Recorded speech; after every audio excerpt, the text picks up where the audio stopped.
To all. Today I'm going to show and tell on this object. This is my stool.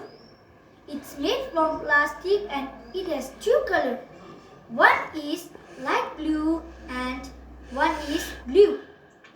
And here is a picture of blue flower and brown leaves.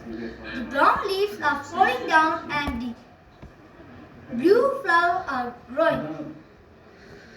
It's written here Blue Beauty because its color is blue and it is very beautiful. And here is the hole that I can hold it like this. My mother bought it from Kenyan. If we bought it from market, it cost 500, but we bought it from Kenyan, so it cost 250.